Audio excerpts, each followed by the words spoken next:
Hi friends, இன்னைக்கு knees கிச்சனில் நீங்கள் பார்க்க போகிற ரெசிபி கத்திரிக்காய் தொக்கு. இந்த கத்திரிக்காய் தொக்கை நீங்கள் தோசை, சப்பாத்தி, சுடுற சாதம், ஏன் தயிர் சாதத்தில் கூட தொட்டுன்னு சாப்பிட்லாம். இந்த கத்திரிக்காய் தொக்கை நீங்கள் 4 நாள் வரைக்கும் ஃப்ரிட்ஜில் வச்சுன்னு சாப்பிட்லாம். அதனால யாரெல்லாம் வீக் டேஸில் எனக்கு குக் பண்ணுறது கஷ்டம் அப்படின்னு நினைக்கிறவங்க வீக்கெண்டில் இதை குக் பண்ணிவிட்டு ஒரு நாளைக்கு இந்த டிஷ்ஷை நீங்கள் ரீயூஸ் பண்ணிக்கலாம். இப்போ வாங்க வீடியோக்கு போகலாம். இந்த கத்திரிக்காய் தொக்கு பண்ணுறதுக்கு நான் கத்திரிக்காவை இந்த மாதிரி கட் பண்ணி வச்சுருக்கேன். இதில் நான் மொத்தம் 25 பீஸ் கத்திரிக்காய் வச்சுருக்கேன். இந்த மெஷர்மெண்ட்ஸ் வச்சு தான் மற்ற எல்லா மெஷர்மெண்ட்ஸையும் இந்த வீடியோவில் சொல்லியிருக்கேன். மீடியம் ஃப்ளேம் கேஸில் ஒரு கனமான வாண்டியில் 4 டேபிள் ஸ்பூன் நல்லெண்ணெய் விட்டுக்கலாம். நான் வந்து கல்ச்சட்டி யூஸ் பண்ணியிருக்கேன், பட் நீங்கள் எந்த கனமான வாண்டிலையும் இதுக்கு யூஸ் பண்ணலாம். எண்ணெய் நல்லா சூடானதுக்கப்புறம் 1 டேபிள் ஸ்பூன் குழம்பு வடகம் சேர்த்துக்கலாம். சில பேர் இதை வெங்காய வடகம்னு சொல்லுவாங்க. வெங்காய வடகம் இல்லாதவங்க 1 டீஸ்பூன் கடுகு, 1 டீஸ்பூன் ஜீரகம், அப்புறம் கொஞ்சோண்டு மெஞ்சியும் சேர்த்துக்கோங்க. பட் வெங்காய வடகம் சேர்த்திங்கன்னா இந்த டிஷ் ரொம்ப நல்லாயிருக்கும். வெங்காய வடகம் நல்லா பொரியணும். ஸோ இந்த மாதிரி நல்லா விரிஞ்சு வரணும். அதுக்கப்புறம் 4 சிகப்பு மிளகாவை கிள்ளி போட்டுக்கோங்க. அதோட கொஞ்சம் கருவேப்பிலையை நல்லா பிச்சு இதில் போட்டுக்கோங்க. இந்த சிகப்பு மிளகா, கருவேப்பிலை இது ரெண்டுத்தோட ஃப்ளேவரும் இந்த எண்ணெயில் நல்லா சேரணும். அதுக்கு உங்களுக்கு ஒரு 3 மினிட்ஸ் ஆகும். 3 நிமிஷத்துக்கு அப்புறம் நான் 10 பூண்டு பல்ல இந்த மாதிரி நசுக்கி வச்சுருக்கேன். இதை சேர்த்துடலாம். அதோட 10 சின்ன வெங்காயத்தையும் சேர்த்துடலாம். சேர்த்துட்டு கரெக்டாக 2 நிமிஷம் இதை வருங்க. இப்போ நான் உங்களுக்கு கொஞ்சம் ஆப்ஷனல் ஐட்டம்ஸ் சொல்கிறேன். முதல்ல 1 டேபிள் ஸ்பூன் வேர்க்கடலை சேர்த்துடலாம். அதுக்கப்புறமா 1 டேபிள் ஸ்பூன் கொப்பரை சேர்க்கலாம். இந்த வேர்க்கடலை, கொப்பரை இது ரெண்டும் சேர்க்கும் போது இந்த டிஷ்ஷோட டேஸ்ட் ரொம்ப நல்லா இருக்கும். பட் இது வந்து ஆப்ஷனல் தான். அதோட 3வது ஆப்ஷனல் ஐட்டம், நான் 5 பலாக்கொட்டையை 2ஆக வெட்டி இதில் சேர்க்குறேன். பலாக்கொட்டை PCOS, டயபெட்டிஸ், வெயிட் லாஸ் இதுக்கெல்லாம் ரொம்ப நல்லது. ஏன்னா அதில் வந்து லோ கிளைகாமிக் இண்டெக்ஸ் இருக்குது. அதனால இந்த ப்ராப்ளம்ஸ் இருக்கிறவங்க உங்களோட ரெகுலர் டயட்டில் இந்த மாதிரி ஒரு 4-5 பலாக்கொட்டை டெய்லி சேர்த்திங்கன்னா உங்களுக்கு இதெல்லாம் கொஞ்சம் கண்ட்ரோல் ஆகிறதுக்கான வாய்ப்புகள் இருக்குது. இந்த பலாக்கொட்டையை பாதியாக கட் பண்ணி போடும்போது உங்களுக்கு தனியாக வேக வைக்கிற வேலை கிடையாது. நீங்கள் ஃபுல்லாக போட்டிங்கன்னா தனியாக வேக வச்சு தான் போடணும். இப்போ இது எல்லாத்தையும் ஒரு வாட்டி மிக்ஸ் பண்ணிவிடுங்க. இதோட நான் கத்திரிக்காயை சேர்க்குறேன். நான் முன்னாடியே சொன்ன மாதிரி இந்த மாதிரி சைஸில் கட் பண்ணி வச்சுட்டுருக்கேன். 25 பீசஸ் கட் பண்ணி வச்சுட்டுருக்கேன். இப்போ நம்ம சேர்த்த பூண்டு, வெங்காயம், கத்திரிக்காய் இதுக்கு தேவையான உப்பை சேர்த்துடுறேன். உப்பை சேர்க்கும் போது இது கொஞ்சம் ஃபாஸ்ட்டாக குக் ஆகும். இதை நல்லா மிக்ஸ் பண்ணுங்க. அதோட கொஞ்சம் கருவேப்பிலையே சேர்த்துடலாம். கருவேப்பிலையை கிள்ளி போடுங்க. சிங்கப்பூர்ல இருக்கவங்களுக்கு நிறைய லோக்கல் ஷாப்ஸ்ல இந்த மாதிரி கத்திரிக்காய் கிடைக்கும். இந்த கத்திரிக்காய் ரொம்ப நல்லா இருக்கும் இந்த தொக்குக்கு. இந்த கத்திரிக்காயில ரொம்ப சீட்ஸ் கிடையாது. அண்ட் இந்த கத்திரிக்காய் சீப்பரும் கூட. இந்த டிஷ்ஷுக்கு நீங்க எந்த கத்திரிக்காய் வேணாலும் யூஸ் பண்ணலாம். பட் சிங்கப்பூர்ல இருக்கவங்க லோக்கல் வெஜிடபிள்ஸ் யூஸ் பண்றதுக்கு எனக்கு ஒரு கைட் சொல்லுங்கன்னு நிறைய பேர் கேட்டிருந்தீங்க. ஸோ அவங்களுக்காக இதை சொல்றது. உப்பை போட்டதுக்கு அப்புறம் உங்கள் கேஸை லோ மீடியம் ஃப்ளேமுக்கு ஆக்கிடுங்க. இப்போ உங்களுக்கு குக் ஆகிறதுக்கு 4லேருந்து 6 நிமிஷம் ஆகும்.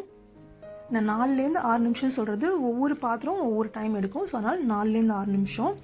இது செக் பண்ணுறதுக்கான பதம் பார்த்தீங்கன்னா உங்கள் கத்திரிக்காயோட கலர் வந்து சேஞ்ச் ஆயிருக்கும். இப்போ நான் ஒன்று எடுத்து காமிக்கிறேன். இது வந்து முதல்ல இருந்த கத்திரிக்காய் இப்போ கலர் பாருங்கள் இப்படி சேஞ்ச் ஆயிருக்கு.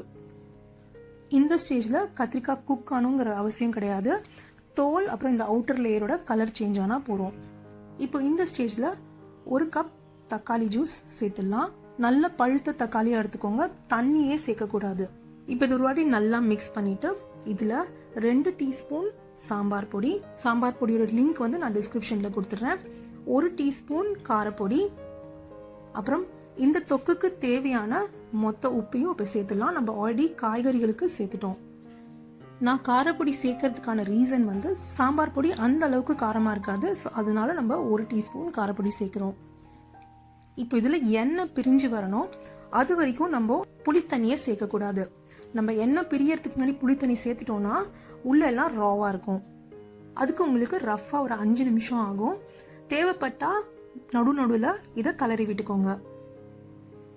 இப்போ 5 நிமிஷம் ஆயாச்சு. நம்ம வந்து மினிமம் எண்ணெய் தான் விட்டுருக்கோம். அதனால எண்ணெய் பிரியறது அப்படின்னா ஃபுல்லாக பிரிஞ்சு முதங்கி வர்றது கணக்கு கிடையாது. ஜஸ்ட் கார்னரில் மட்டும்தான் எண்ணெய் பிரிஞ்சு வரணும்னு அர்த்தம். இப்போ இதில் ஒரு எலுமிச்சம்பழம் சைஸ் புளியை வந்து 1 கப் தண்ணியில் கரைச்சி வச்சுருக்கேன். அதை சேர்த்துடுறேன். இதோட 1.25 கப்பு தண்ணி சேர்த்துடுறேன். இது எல்லாத்தையும் நல்லா மிக்ஸ் பண்ணிடலாம். மிக்ஸ் பண்ணிட்டு 1/2 டேபிள் ஸ்பூன் நல்லெண்ணெய் சேர்த்துடலாம். அப்புறம் கொஞ்சம் கருவேப்பிலையை நல்லா பிச்சு போடலாம். நீங்கள் கருவேப்பிலையை பிச்சு போடும்போது இதை யாரும் ஒதுக்க மாட்டாங்க, ஏன்னா அது டிஷ்ஷோட சேர்ந்து கலந்து வந்துடும். அதுக்கு தான் நான் கருவேப்பிலையை பிச்சு போட சொன்னேன். இந்த ஸ்டேஜில் கொஞ்சம் எடுத்து டேஸ்ட் பண்ணி பாருங்கள். உங்களுக்கு இன்னும் கொஞ்சம் உப்பு தேவைன்னா இந்த ஸ்டேஜில் போட்டுக்கோங்க. இதெல்லாம் நல்லா கொதி வந்து அப்புறம் சுண்டி வரணும். ஃபைனலாக எண்ணெய் எல்லாம் பிரிஞ்சு வெளில வரும். அதுதான் ஃபைனல் தொக்கு. அதுக்கு உங்களுக்கு ரஃபாக ஒரு 9லேருந்து 10 நிமிஷம் ஆகும். இன்பிட்வீன் ஒரு 4லேருந்து 5 வாட்டி கலரை விடுற மாதிரி இருக்கும், இல்லட்டா அடி பிடிச்சிரும். உங்களோட தொக்கு திக்காக உங்களோட ஃப்ளேமையும் குறைச்சின்னு வரணும். இப்போ லோ மீடியம் ஃப்ளேமில் வச்சுருக்கேன் இல்லையா, கொஞ்ச நேரம் கழிச்சு நான் அதை லோக்கு மாற்றிடுவேன். நீங்கள் அதே ஃப்ளேம்லேயே வச்சிங்கன்னா கண்டிப்பாக அடி பிடிக்கும். ஸோ இந்த 9-10 நிமிஷம் சுண்டி வரணும் அப்படின்னு சொல்லிட்டு சொன்னேன் இல்லையா, ஸோ அந்த டைமிங்ஸில் உங்களோட பலாக்கொட்டையும் குக் ஆகிடும். இப்போ நல்லா திக்காக எடுத்து இப்போ அடுத்த ஸ்டேஜ் பார்த்தீங்கன்னா எண்ணெய்லாம் வெளில பிரிஞ்சு வந்துட்டே இருக்கும். இப்போ நான் கேஸை கம்ப்ளீட்டாக லோவில் வச்சுருக்கேன். ஸோ இப்போ பாருங்கள் ஆயிலெலாம் பிரிஞ்சு வருது. நடுவில் கொஞ்சம் ஹோல்ஸாக இருக்குல்ல, அது வழியாக ஆயிலெலாம் வெளில வரும். கார்னர்லேயும் ஆயில் வெளில வரும். இந்த ஸ்டேஜில் இந்த தாளிக்கிற கரண்டியில் நான் 1 டேபிள் ஸ்பூன் நல்லெண்ணெய் விட்டுக்கிறேன். நல்லெண்ணெய் நல்லா சூடானதுக்கப்புறம் அதில் 1 டேபிள் ஸ்பூன் சோம்பு சேர்த்துக்கிறேன். இதுவும் நல்லா பொரியணும். இப்போ இந்த தொக்கை நீங்கள் 4 நாளைக்கு வச்சுக்கிறீங்க அப்படின்னா, நான் 1 டேபிள் ஸ்பூன் நல்லெண்ணெய் சொன்னேன் இல்லையா, அதை நீங்கள் 2 டேபிள் ஸ்பூனாக மாற்றிக்கோங்க. நான் இன்றைக்கே முடிச்சிட போகிறேன். நிறைய எண்ணெய் விடும்போது இது நிறைய நாள் இருக்கும், ஆனால் இது ஃப்ரிட்ஜில் தான் வைக்கணும். ஏன்னா இதில் இருக்கிற இன்க்ரீடியன்ஸ்க்கு கண்டிப்பாக ஈரத்தன்மைகள் நிறைய இருக்குது. அதனால கண்டிப்பாக வெள்ளை 4 நாளைக்கு வைக்க முடியாது. நீங்கள் ஒரு 18 மணி நேரம் கழிச்சு இதை கண்டிப்பாக ஃப்ரிட்ஜில் போட்டு தான் ஆகணும். இப்போ இதை தொக்கில் சேர்த்துடலாம். சேர்த்துட்டு ஒரு வாட்டி நல்லா மிக்ஸ் பண்ணிவிடுங்க. மிக்ஸ் பண்ணிவிட்டு ஒரு 2 நிமிஷத்துக்கு இதை குக் பண்ணுங்கள். ஏன்னா இந்த ஃப்ளேவர் உள்ளே நல்லா சேரணும். கல்ச்சட்டி அப்படிங்கிறதுனால நான் 2 நிமிஷம் சொல்கிறேன். நீங்கள் நான்ஸ்டிக் இல்லாட்டி எவர் சில்வர்னா ஒரு 4 நிமிஷத்துக்கு குக் பண்ணுங்கள். ஸோ ஃபைனலாக முடிச்சாச்சு. இப்போ நான் அதில் இன்னும் கொஞ்சம் கருவேப்பிலை சேர்க்குறேன். இந்த ஸ்டேஜில் நான் கருவேப்பிலை சேர்க்கும்போது கருவேப்பிலையை நல்லா வாஷ் பண்ணிவிட்டு ட்ரை பண்ணிவிட்டு சேர்க்குறேன். ஏன்னா இதுக்கு மேலே நீங்கள் தண்ணி எதுவும் இதில் சேர்க்கக்கூடாது. இப்போ இந்த தொக்கை உடனே சாப்பிட போகிறீங்க அப்படின்னா ஒரு 1/2 hour கழிச்சு சாப்பிடுங்க. அப்போ தான் இந்த ஃப்ளேவர்ஸ் எல்லாம் நல்லா ஊறிண்டு இருக்கும். எண்ணெயும் இன்னும் கொஞ்சம் பிரிஞ்சு வெளில வரும். இப்போ இதே தொக்கை நீங்கள் 4 டேஸ்க்கு வச்சுக்க போகிறீங்க அப்படின்னா இந்த தொக்கு நல்ல ரூம் டெம்பரேச்சருக்கு வந்ததுக்கப்புறம் ஃப்ரிட்ஜில் போடுங்க.